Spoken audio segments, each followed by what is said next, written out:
हम सभी के जीवन में वह दौर जरूर आता है जब चारों तरफ निराशा पसरी रहती है। न ही किसी काम में मन लगता है और न ही किसी काम में सफलता मिलती है। साथ ही जिस काम को करते हैं उसमें कुछ न कुछ समस्या आ जाती है। कुछ लोग तो जी तोड़ मेहनत करते हैं और दिन रात एक करके काम को करते हैं, फिर भी कामयाबी उनके पास नहीं आती। अगर आप भी ऐसे दौर से गुजर रहे हैं और कहीं से कुछ भी हाथ नहीं लग रहा है, और अगर आप जैसा बनना चाहते हैं वैसा नहीं बन पा रहे हैं, या जो आप चाहते हैं अगर वो नहीं हो रहा है, अगर आप सफलता से निराश हो चुके हैं और ऐसा सोच रहे हैं कि सब कुछ यही खत्म हो गया, तो यह कहानी आपके लिए ही है। दोस्तों, इस कहानी को ध्यान से अंत तक जरूर सुने। आज आपके पास जो कुछ भी है वो इसीलिए नहीं है क्योंकि आपकी किस्मत में इतना ही लिखा था या फिर आपकी किस्मत ही खराब है, बल्कि वो इसीलिए है क्योंकि आप इतना ही डिजर्व करते हैं। दोस्तों, यह प्रकृति बड़ी ही न्यायप्रिय है। यह उसे उतना ही देती है जितने का वह हकदार होता है। दोस्तों, एक बार की बात है, गौतम बुद्ध को एक सभा में भाषण करना था और जब सभा का समय हुआ तब बुद्ध वहां आए और बिना कुछ बोले ही वहां से चले गए। तकरीबन 100 से भी ज्यादा लोग बुद्ध का उस सभा में इंतजार कर रहे थे और बुद्ध के इस तरह के व्यवहार को देखकर सभी लोग बहुत चौंके, लेकिन किसी ने भी बुद्ध से कोई भी प्रश्न नहीं किया। अगले दिन फिर से सभा का आयोजन हुआ और दूसरे दिन सभा के लोगों की संख्या तकरीबन घट गई। इस बार तकरीबन 80 लोग सभा में बैठे हुए थे। बुद्ध सभा में आए, लेकिन इस बार भी बुद्ध ने वही किया, यानी बुद्ध इस बार भी आए और बिना कुछ बोले ही वहां से चले गए। लोग दोबारा से चौंके, लेकिन किसी ने भी बुद्ध से कोई प्रश्न नहीं किए। उसके अगले दिन सभा का आयोजन फिर से किया गया, लेकिन इस बार सभा में लोगों की संख्या और घट गई। इस बार सभा में केवल 50 लोग ही आए हुए थे। बुद्ध सभा में फिर से आए और उन्होंने इधर उधर देखा और बिना कुछ बोले ही सभा से चले गए।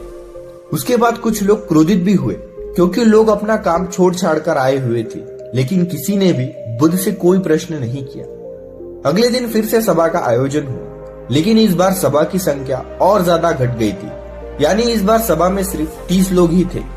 फिर उसके बाद बुद्ध सभा में आए, मुस्कुराए और फिर से बुद्ध ने वही किया, यानी बिना कुछ बोले ही वहां से चले गए। इस बार भी लोग बहुत क्रोधित हुए। इस बार लोगों ने पीछे से कुछ कहा भी और बड़बड़ाया भी, लेकिन बुद्ध ने उनके किसी भी प्रश्न का उत्तर नहीं दिया। अगले दिन फिर से सभा का आयोजन हुआ और इस बार लोगों की संख्या बहुत ज्यादा घट गई थी, यानी इस बार सभा में कुल मिलाकर 15 ही लोग आए हुए थे। इस बार भी बुद्ध सभा में आए, लेकिन इस बार बुद्ध अपना आसन ग्रहण कर लेते हैं और बुद्ध ने उन 15 लोगों को उपदेश दिया और वे 15 लोग ही बुद्ध के भिक्षु बन गए और आगे चलकर उन 15 लोगों ने ही बुद्ध के ज्ञान को अलग अलग दिशाओं में फैला दिया। फिर एक दिन किसी ने बुद्ध से पूछा कि बुद्ध, आप कई दिनों तक बिना बोले ही सभा से क्यों चले जाते थे? फिर बुद्ध कहते हैं कि मैं उन लोगों को खोज रहा था जो लायक थे, यानी कि पहले दिन 100 से भी ज्यादा लोग आए हुए थे, उसमें से ज्यादातर लोग सिर्फ आए हुए थे, उन्हें मेरे उपदेश से कोई भी मतलब नहीं था, वे बस आ गए थे। और उसमें से ज्यादातर लोग सिर्फ देखने और सुनने आए थे कि सभा में क्या होता है। वे मेरे काम के लोग नहीं थे क्योंकि वे लोग मेरे ज्ञान को औरों तक नहीं पहुंचा सकते थे। मुझे तो उन लोगों की खोज थी जो मेरे ज्ञान को जन जन तक पहुंचा सके। कई दिनों तक सभा से बिना बोले ही मैं इसीलिए चला गया क्योंकि मैं यह देखना चाहता था कि वे कौन लोग हैं जिनके भीतर वास्तव में प्यास है। जिन लोगों के भीतर वास्तव में प्यास थी वे लोग अंत तक जरूर रुके, और जो लोग बस ऐसे ही आ गए थे वे लोग पहले या दूसरे दिन ही चले गए। जिनके भीतर धैर्य था उन्हें मुक्ति का मार्ग भी मिला, और जो लोग जल्दबाजी में थे वे लोग अब घर में बैठे हुए हैं। सवाल यह नहीं है कि मैं तुम्हें क्या दे सकता हूँ, बल्कि सवाल यह है कि तुम क्या ले सकते हो। तुम्हारा पात्र कितना बड़ा है और कितने के तुम हकदार हो। जितने के तुम हकदार हो उससे ज्यादा तुम्हें नहीं मिलेगा।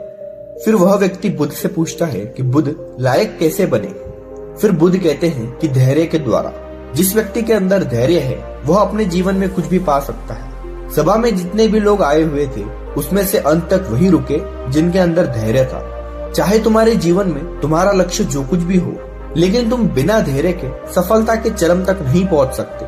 फिर वह व्यक्ति बुद्ध से पूछता है कि कोई व्यक्ति अपने भीतर के धैर्य को कैसे बढ़ाए? बुद्ध कहते हैं कि निरंतर अभ्यास के द्वारा हम अपने भीतर के धैर्य को बढ़ा सकते हैं। जैसे कोई व्यक्ति जब ध्यान करना शुरू कर देता है तो उसका मन उसके सामने कई सारी अड़चने लाता है, लेकिन उसका धैर्य उसे एक दिन उसके लक्ष्य तक जरूर पहुंचा देता है। फिर वह व्यक्ति बुद्ध से कहता है कि मैं समझ गया हूँ बुद्ध, यानी मुझे धैर्य के साथ निरंतर अभ्यास करने की आवश्यकता है। दोस्तों, अब आपको समझ में आ गया कि आपके पास वो क्यों नहीं है जो आप पाना चाहते हैं, क्योंकि आप उसके लिए लायक नहीं हैं। आप लायक तभी बनेंगे जब आप अपने भीतर धैर्य को बढ़ाएंगे। और धैर्य कैसे बढ़ेगा? धैर्य बढ़ेगा निरंतर अभ्यास के द्वारा। और अभ्यास कौन करेगा? अभ्यास करेंगे आप। तो फिर करते क्यों नहीं? दोस्तों, खुद से ईमानदारी से एक प्रश्न जरूर पूछे, जो आप भविष्य में बनना चाहते हैं उसके लिए आप धैर्य के साथ कर्म कर रहे हैं?